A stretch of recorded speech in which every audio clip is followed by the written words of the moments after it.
পঞ্চম শ্রেণী প্রথম পর্যায়ক্রমিক মূল্যায়ন 2024 গণিত বিষয়ের যে পরীক্ষা হবে তোমাদের, সেখানে পূর্ণমান থাকবে 10 এবং সময় থাকবে 20 মিনিট। তো প্রথম পর্যায়ক্রমিক মূল্যায়নে যে ধরনের প্রশ্নগুলো আসে তার একটি নমুনা প্রশ্নপত্র তোমরা উত্তর সহ দেখে নাও। তবে তার আগে আমি তোমাদের যেটা দেখতে বলবো সেটা হচ্ছে সিলেবাসটা সম্পর্কে তোমাদের অবশ্যই ধারণা থাকা উচিত। তো সবার প্রথমে চলো তোমরা আগে সিলেবাসটা দেখে নাও যে প্রথম পর্যায়ক্রমিক মূল্যায়নে তোমাদের কোন কোন অধ্যায়গুলো থাকবে। পঞ্চম শ্রেণী আমার গণিত বিষয়ের যে প্রথম পর্যায়ক্রমিক মূল্যায়ন হবে লিখিত 10 নম্বরের, সেখানে তোমাদের অধ্যায়গুলো থাকবে আগের পড়া মনে করি, সহজে গ্রামের জনসংখ্যা গুণি, কাঠ নিয়ে সহজে হিসাব করি, সব থেকে বেশি কতজনের মধ্যে সমান ভাগে ভাগ করতে পারি, মিষ্টি মুখ হোক, সহজে বড় সংখ্যার হিসাব করি। তো এই অধ্যায়গুলো থেকেই তোমাদের প্রথম পর্যায়ক্রমিক মূল্যায়ন হবে। আর আমার চ্যানেলে যারা নতুন তারা অবশ্যই ভিডিওটিতে একটা লাইক করবে এবং চ্যানেলটাকে অবশ্যই সাবস্ক্রাইব করবে। তো চলো আমরা সম্পূর্ণ একটা প্রশ্নপত্র উত্তর সহ এখানে দেখে নিই। একের দাগে যে প্রশ্ন থাকবে, নিচের প্রশ্নগুলির উত্তর দাও। এখানে 3টা প্রশ্নের উত্তর দিতে হবে, প্রত্যেকটা প্রশ্নের মান 1। তো ক নাম্বার প্রশ্ন, 8, 0, 2, 5 দ্বারা গঠিত বৃহত্তম ও ক্ষুদ্রতম সংখ্যা লেখো। এখানে উত্তর হলো বৃহত্তম সংখ্যা, অর্থাৎ বড় সংখ্যাগুলোকে তোমাদের সিরিয়াল ধরে আগে লিখতে হবে। তাহলে এখানে বৃহত্তম সংখ্যা হচ্ছে 8520 এবং ক্ষুদ্রতম সংখ্যা লেখার সময় অবশ্যই ছোট সংখ্যা আগে লিখতে হবে, তারপর সিরিয়াল ধরে বড় সংখ্যা। ঠিক আছে? তো ছোট সংখ্যা লিখতে হলেও তোমাদের খেয়াল রাখতে হবে শূন্য কিন্তু সবার আগে লেখা যাবে না, কারণ শূন্য যদি তোমরা সবার আগে লিখে দাও তাহলে শূন্যর কিন্তু দাম থাকে না। এই জন্য এখানে লিখতে হবে 2058 অর্থাৎ 2058। খ নাম্বার প্রশ্ন দেখো, কথায় লেখো 5005। এখানে উত্তর হলো 5005। গ নম্বর প্রশ্ন, ভাজ্য 819 ভাজক 9 হলে ভাগফল ও ভাগশেষ কত? এখানে পাশে ভাগটা করে দেওয়া আছে, ঠিক আছে, তোমরা অবশ্যই দেখে নাও। এখানে উত্তর হলো ভাজক 91 ও ভাগশেষ হবে 0।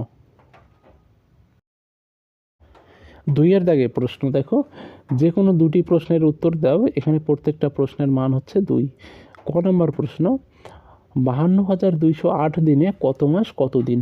তো তোমরা জানোই যে দিন থেকে যদি আমরা মাসে পরিণত করি তাহলে দিনকে 30 দিয়ে ভাগ করতে হবে।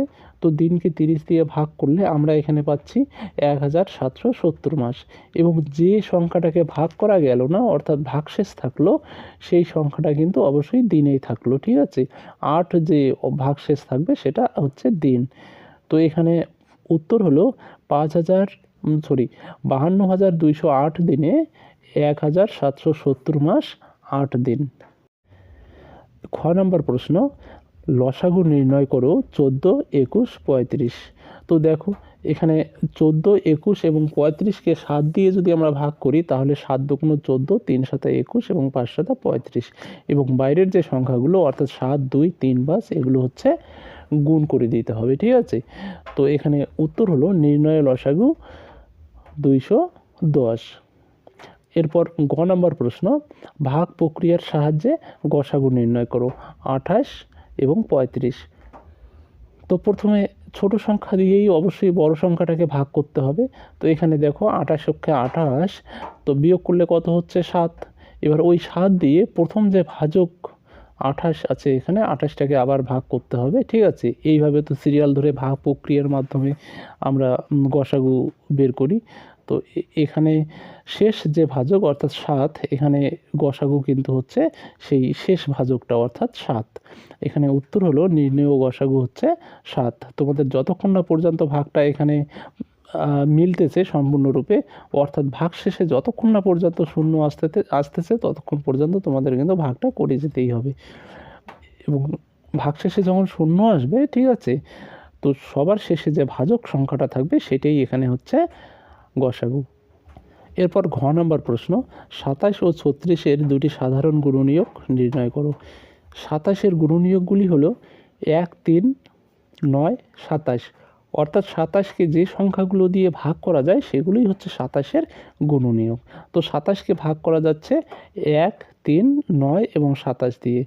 36কেও ঠিক একই রকমভাবে লিখতে হবে যে 36-এর গুণনীয়কগুলি হলো 36কে কোন কোন সংখ্যা দিয়ে ভাগ করা যায়? 1 দিয়ে যায়, 2 দিয়ে যায়, 3, 4, 6, 9, 12, 18 এবং 36 দিয়েও 36কে ভাগ করা যায়।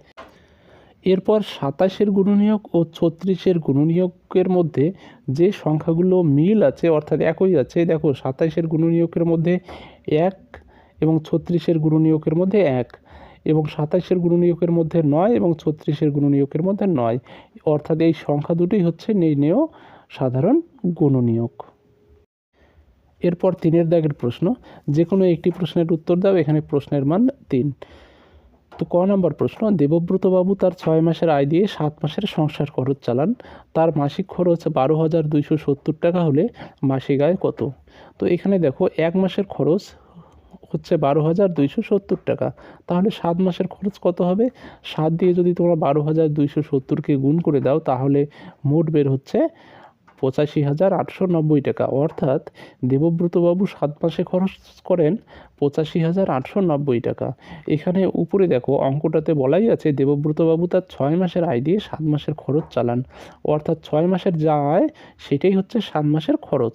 তাহলে 7 মাসের খরচ কত টাকা? 85,890 টাকা।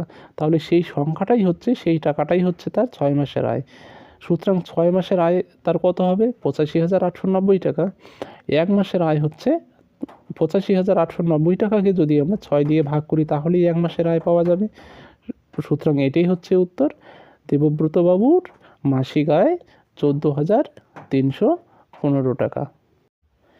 এরপর খ নম্বর প্রশ্ন, গ্রামের পাঠাগারের জন্য প্রতিটি 225 টাকা মূল্যের 221টি বই ও প্রতিটি 150 টাকা মূল্যের 80টি বই এবং প্রতিটি 50 টাকা মূল্যের 70টি বই কিনলাম।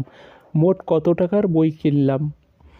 এখানে যেভাবে সমাধান করতে হবে তোমাদের দেখো সিরিয়াল ধরে, 225 টাকা মূল্যের 221টি বইয়ের দাম কত? 225 গুণ 221 টাকা সমান সমান কত হচ্ছে? 49,729 টাকা। এবং 150 টাকা মূল্যের 150 টাকা মূল্যের 80টি বইয়ের মোট দাম কত? 150 গুণ 80 টাকা সমান সমান হচ্ছে 12,000 টাকা। 50 টাকা মূল্যের 70টি বইয়ের দাম কত হবে? 50 এবং 70কে যদি গুণ করো তাহলেই পাওয়া যাবে, অর্থাৎ এখানে হচ্ছে 3,500 টাকা। তো 49,729 টাকা, 12,000 এবং 3,500 টাকা, এই সম্পূর্ণ টাকাগুলোকে যদি তোমরা মোট করে দাও, যোগ করে দাও, তাহলে যে সংখ্যাটা পাওয়া যাবে সেটা হচ্ছে 62,079 টাকা। অর্থাৎ উত্তর লিখতে হবে যে মোট বই কিনলাম 62,079 টাকা। তো এখনও পর্যন্ত আমার চ্যানেলটি যারা সাবস্ক্রাইব করোনি তারা অবশ্যই চ্যানেলটিকে সাবস্ক্রাইব করে দাও এবং পরের ভিডিওগুলি পাওয়ার জন্য অবশ্যই বেল আইকনটা প্রেস করে দিবে আর ভিডিওটাতে অবশ্যই একটা লাইক করবে। তো আজকে এই পর্যন্তই।